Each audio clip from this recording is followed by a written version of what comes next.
What does it look like when Tennessee restarts its dormant death chamber after 5 years of silence?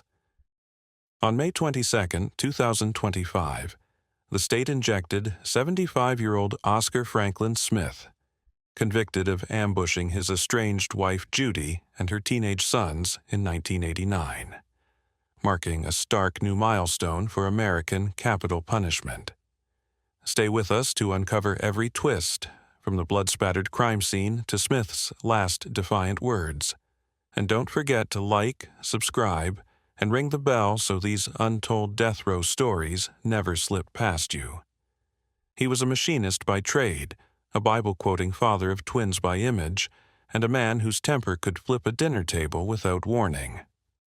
Born on March 25, 1950, in rural Ohio, Oscar Franklin Smith grew up the second of 9 children, equal parts protector and bully, learning early that fists spoken softly could still bruise.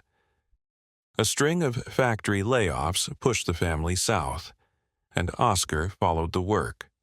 First Indiana Foundries, then the humming plants of Nashville, Tennessee. At 28, he married Judy Roberts, a gentle dispatcher who traced hearts on lunch bag notes. By 35, his grin had thinned into a scowl that co-workers avoided when the machines jammed.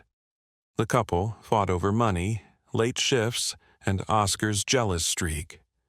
He once told friends that if Judy ever left, no lawyer on earth would keep us apart.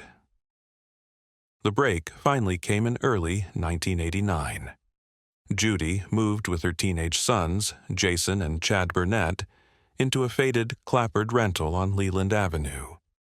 A court order barred Oscar from the porch, but he drove circles around the block, headlights off, memorizing shadows.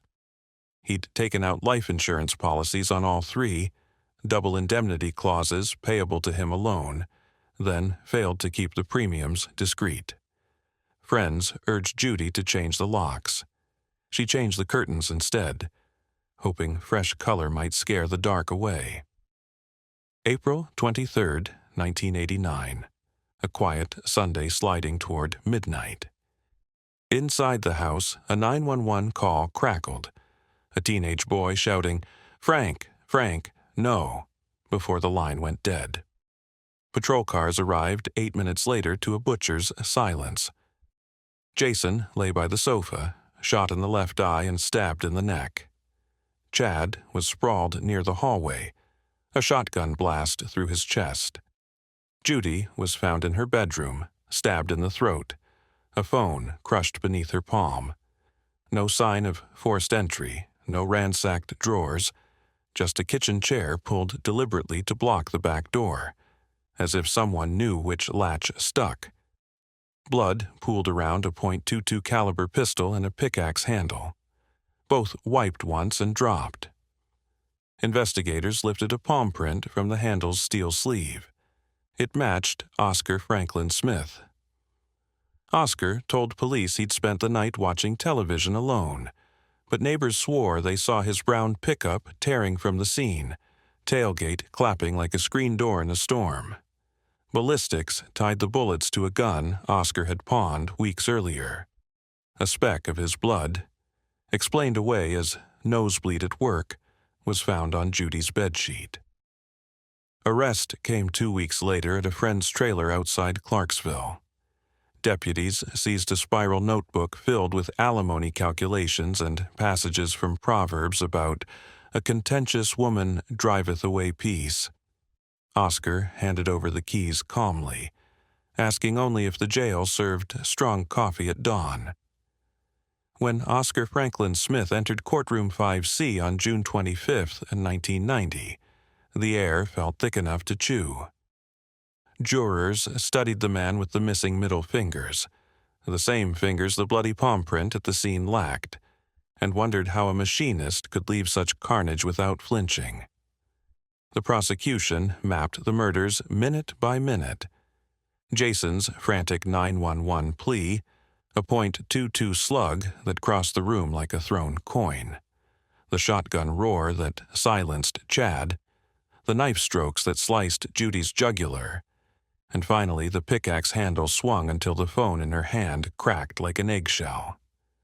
Jurors saw photographs of two teenage boys in church ties, their faces now unrecognizable, and a mother whose last act was dialing for help. Oscar's alibi: "I watched TV alone, dozing before the weather came on," evaporated under the glow of neon pawn shop receipts. 4 weeks before the killings, he had sold the murder weapon for rent money, then paid the ticket the following day to retrieve it.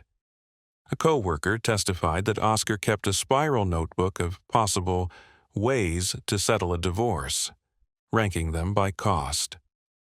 Defense attorneys countered with claims of shoddy forensics, hinting the palm print could have been planted. But the jury's eyes drifted to the 2 fingers Oscar would never grow back. After 3 hours, they returned, guilty on 3 counts of first-degree murder. Judge Seth Norman pronounced the death sentence on July 26, 1990. The gallery exhaled. Oscar did not. Smith's case ricocheted through appeals like a bullet in a tin hallway. In 1999, the Tennessee Supreme Court affirmed the conviction, calling the evidence overwhelming. A 2006 petition argued that a mysterious DNA profile on a victim's bedspread wasn't Oscar's, raising whispers of an unseen killer, but the court ruled the fragment inconclusive, possibly contamination. In 2015, a federal judge issued a blistering 85-page denial, concluding the palm print alone would doom any reasonable doubt. Still, delays mounted. Lethal injection drug shortages, shifting execution protocols, and most dramatically, Governor Bill Lee's last-minute 2022 reprieve after technicians failed to test the chemicals properly. For 3 additional years, Oscar's life flickered between court motions and prison routine. Wake up at 4 a.m., instant coffee scalding the tongue, letters to a shrinking circle of pen pals. He read legal briefs until the ink blurred, convinced one more ruling would tilt the scales. Yet every filing hit the docket like rain on sheet metal, loud but powerless to change the storm's direction. On May 1, 2025, the Tennessee Court of Criminal Appeals closed the final door, refusing to reopen DNA testing. 10 days later, the governor signed the death warrant. Oscar's date was set: May 22, 2025. At Riverbend Maximum Security Institution, the countdown began with needlepoint precision. Guards inventoried his cell: 3 Bibles, 2 framed photos of his twin sons taken at a school carnival, a stack of newspaper clippings about lethal injection mishaps. On May 21 at 5 p.m., a chaplain asked if he wished to pray. Oscar quoted Psalm 23 by memory, voice steady.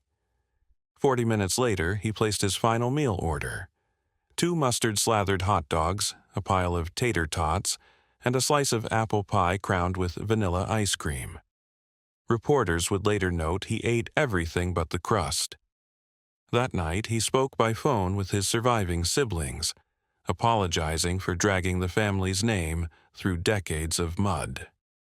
At 9 a.m. the next morning, strapped to a steel-framed gurney behind glass, Oscar searched the witness room for familiar faces. None of Judy's relatives had come.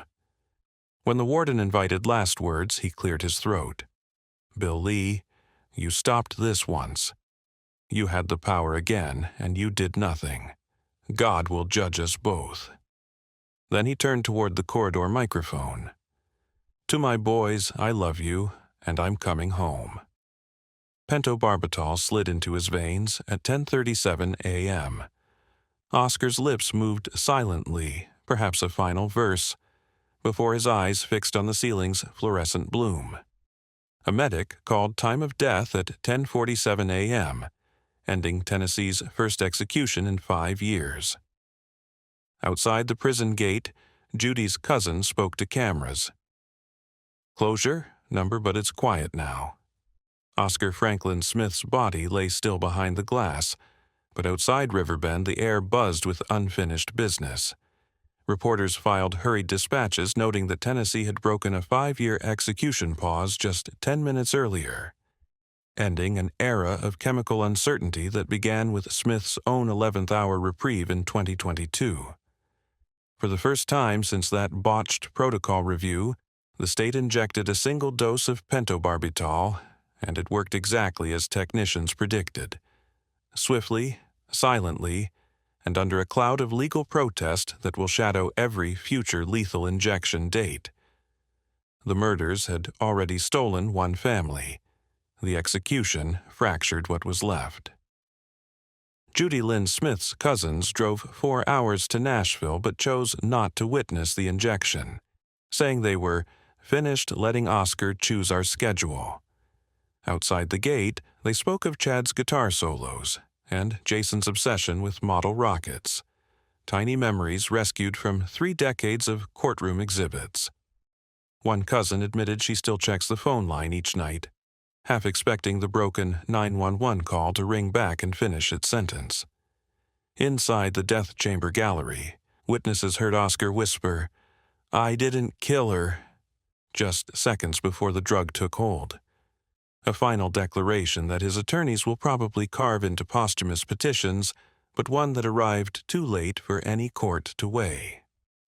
Governor Bill Lee, whose 2022 reprieve forced a statewide review of injection procedures, declined to intervene this time, issuing a terse statement that justice had already waited long enough. Why did defense lawyers cling to a single unidentified DNA trace found on Judy's bedsheet? Because Tennessee's appeals system has overturned murder cases on far less, and because every new protocol misstep fuels arguments that the state still can't guarantee a humane death. Smith's team insists that when the January 2026 trial over injection chemicals opens, evidence will show the protocol remains constitutionally reckless, but their star client now lies in a prison morgue, proof that due process clocks can run out faster than science can catch up. The pawnshop gun and the spiral notebook of alimony arithmetic form a chain no DNA quirk could break. They note that Smith insured Judy and her sons for double indemnity payouts, then showed coworkers the policies during a smoke break, grinning like a man bragging about Super Bowl squares. The jury that signed his death warrant in 1990 heard all of this and more. The only thing they didn't hear was today's 35-year echo of unresolved grief. With Smith gone, the Department of Correction has already posted 3 more execution dates: Byron Lewis Black in August, Michael Miller in October, and Abu Ali Abdur Rahman in December. Each one tethered to the same pentobarbital supply chain that civil rights lawyers still call experimental. If courts stall even one of those cases, the state's fragile protocol could wobble again, sending another wave of reprieves across death row.